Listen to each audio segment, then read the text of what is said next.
Karibu tena katika somo letu la leo. Leo tunakwenda kuangalia namna ya kutafuta current kiujumla kwenye resistance ambazo ziko connected in parallel. So we may consider calculate the following from the figure below. Unaweza ukaiona figure yetu kama ambavyo inaonekana. Then you have part A, calculate the current at R1. B, calculate the current at 3 ohms and total current. Sasa hizi resistors ziko connected in parallel. Unachotakiwa kuzingatia ni kwamba ni zile kanuni. Kanuni yetu ya kwanza ni kwamba voltage ni sawa lakini current ni tofauti. So current ikiwa comes from the source, when the current come from the source, current ikiwa come from the source, kwa hiyo itafika hapa. Ikifika hapa itakuwa divided. Kuna ambayo itakuja huku ambayo itakuwa ni I1 na kuna ambayo itakuja huku ambayo itakuwa ni I2. So it's very very important to note. Tufanye hili swali solution data given. Tumepewa data mbalimbali, tumepewa R1 ni sawasawa na 6 ohms. Pia tumepewa R2 is equal to 3 ohms. We want I1, we want I2, and also we want total current I. So that is very very important. Kitu cha kuzingatia ni kwamba the current is voltage is the same. So ukitokea kwamba I1 ni sawasawa na V1 over R1. Lakini we will know V is equal to V1 is equal to V2. Kumbe voltage ni sawa. Kwa hiyo itakuwa I1 ni sawasawa na V over R1. So I1 is equal to 12 volts ambayo tumepewa 12 volts divided by 6 ohms. Divided by 6 ohms. Kwa hiyo I1 itakuwa sasa, I1 ni sawasawa na 2 ampere. I1 ni 2 ampere. So current at R1 is equal to 2 ampere.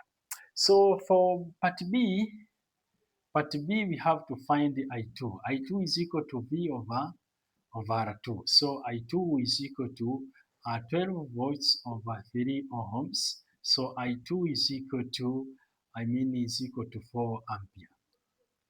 I2 is equal to 4 ampere. Kwa hiyo current ambayo itakuwa inapita hapa, ni 4 ampere na current ambayo itakuwa inapita hapa ni 2 ampere. Ni 2 ampere. So to get part C, total current I is equal to I1 plus I2. So I is equal to I1 ambayo ni 2 ampere plus I2 ambayo ni 4 ampere. Kwa hiyo total current itakuwa ni 6 ampere. Kwa hiyo hivi ndivyo ambavyo tunaweza tukatafuta current ikiwa resistance zetu ziko connected in parallel. Kwa hiyo cha kuzingatia ni kwamba resistance zinapokuwa connected in parallel, current inakuwa ni tofauti. Current ambayo inapita kwenye R1 ambayo ni 6 ohms ni tofauti kabisa na current ambayo itakuwa inapita kwenye 3 ohms ambayo ni R2. Kwa hiyo swali letu limetaka tutafute kwamba current at R1, current at R2 ambayo kimsingi ni 3 ohms na total current. Tutafute total current ambayo inapita kwenye hii circuit.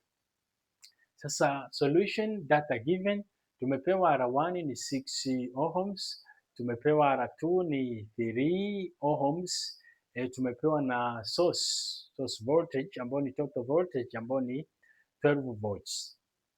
Tunachotakiwa kutafuta ni I1, I2 na I. From I1 is equal to V1 over R1. Lakini V1 ni sawasawa na V ni sawasawa na V2. Voltage is the same. Nguvu ambayo inatumika kupitisha umeme kwenye 6 ohms na 3 ohms ni sawa. That's why you say V is equal to V1 is equal to V2. So I1 is equal to V over R1. V yetu ni 12. R1 yetu ni 6 ohms. So finally tunapata kwamba tunapata current ambayo itakuwa inapita I1 itakuwa ni 2 ampere.